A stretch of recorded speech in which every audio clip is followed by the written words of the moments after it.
Can we go back to where we can we go? If you are new here, we will live. Wow. This is an episode of a TWT, a Talking with Thomas, a Talking with Tom, a Talking with Wavy, a TWW. Really? You talk like a bitch. That was kind of fire if you didn't listen too close. Hey, I don't have sex. I'm celibate. Anyways, welcome back to another video. I hope you guys enjoyed the vlog that I dropped for you guys. Technically today, but you're gonna see this video in a couple of days, so a couple of days ago. But yeah, so this video is gonna be about some of the growing pains of being Habesha, growing up in an Habesha household, some of the pros and cons, some of the red flags. Are negro. No, we're not black. Then what are you, cuz? We are Habesha. If you're not Habesha, I promise you this isn't a diss video. And if you are Habesha, I promise you that this isn't a diss. This is not a diss video. Yeah, well, I don't know why I fumbled over my words like that. But so we got our first partnership today. This video is sponsored by Biotin. Shut your bitch ass up. Shut the fuck up, you nasty bitch. Nobody gives a shit. Can you shut the fuck up? Boy, if you don't shut your Nah, I'm playing. Keto, please. Anyways, so basically, what I wanted to talk about is just some things that, like, as an Habesha person who was born here, who grew up here, some of the things that I've seen, like, just growing up, not even seen, but just experienced. And the first thing I want to talk about, I feel like a lot of the things, actually, to be honest, is me, like, things that I've seen in other households, because I feel like I'm a little blessed in the way that I grew up.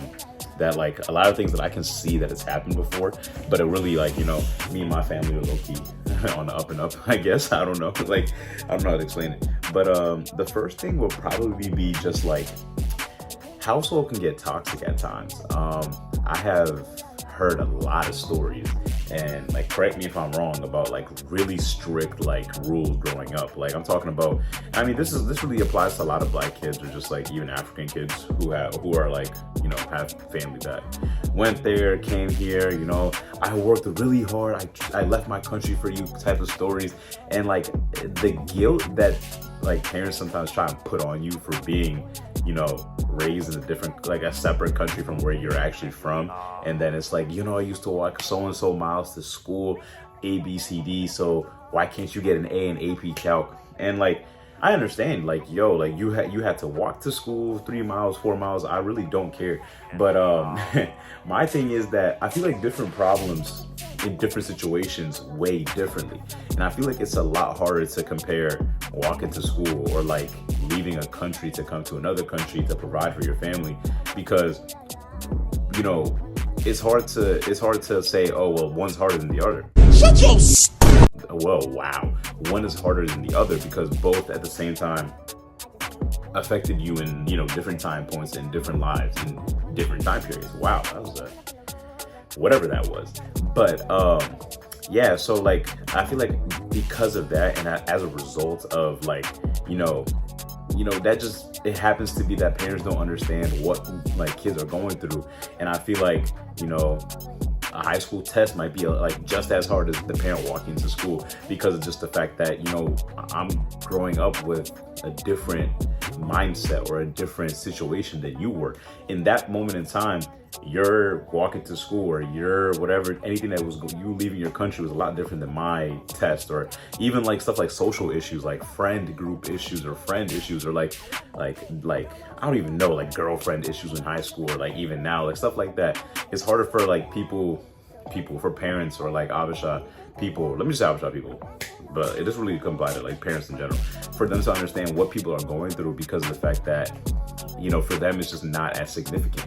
But, you know, that kind of goes into my next point, and this is actually a pretty serious point, is that there is a lot of, like, mental health, like, issue within, like, diaspora households, with, like, when it comes to stuff like anxiety, depression, just, like, not being able to handle some things. Now, I might get, like I said, oh wow, I say a lot of, like, things that I could get hate for, but I'm not the biggest believer in, like, therapy. Shut your or, like, you know, I feel like Okay, wow, that sounded so bad. You don't believe in therapy. Well, let me rephrase what I was trying to say. What I say is like, I feel like when it comes to stuff like depression and anxiety, like unless you were like specifically diagnosed to have those set issues, then it's not like, you know, you can be depressed without having depression. You can have anxiety without, or you can be anxious without having anxiety, but those are things that you can more easily work yourself out of than being actually diagnosed with anxiety and depression.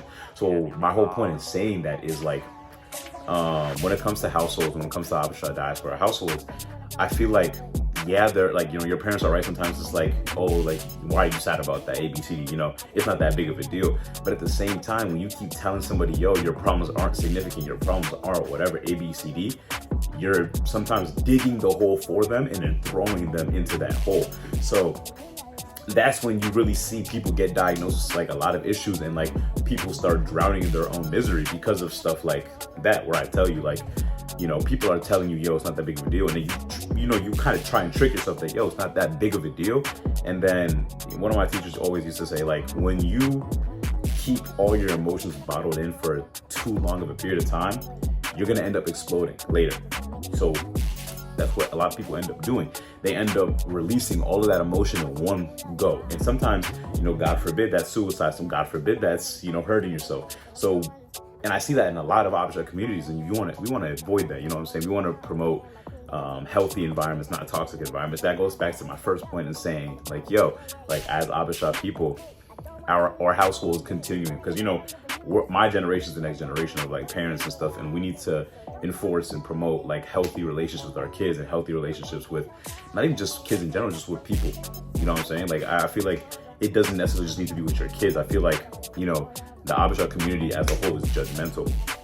And I feel like, you know, I'm just gonna take it going into like maybe like a religious perspective, like at church and stuff like that. Like, not everyone's gonna be as good as the best person, quote unquote, the best person, whoever the best person may be. When you compare someone, you put someone on a pedestal and you compare them to that person, you might not always live up to expectations, but that's okay. And I think people need to need to understand that it's okay to not meet people's expectations as long as you meet your own. And if you meet your own expectations, you're set, you're fine. And obviously don't set low expectations for yourself, but at the same time, set general, set like average expectations. Look around at your environment, find out what average is, and aim like 2 to 3 steps higher than that, because you don't want to just be average.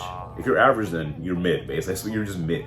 But you do want to be at a level where, like, you know, whatever level you're comfortable with. If you really want to be recognized, aim for that level, but make sure that you are mentally okay with that and emotionally okay with that level before you do so. If you guys enjoyed that video, I'll just ramble for 7 minutes. If you guys enjoyed that video, leave a like, comment, subscribe. I could do a part 2, because like I said, I could have just kept talking. I really only covered 2 things in that video. But if you want me to do a part 2, I could do a part 2. Let me know if you guys liked it. Follow the socials in the comment below. Follow my editor, Q. Here we go. Rocking, baby. Woo! Pikachu diamonds, they yellow.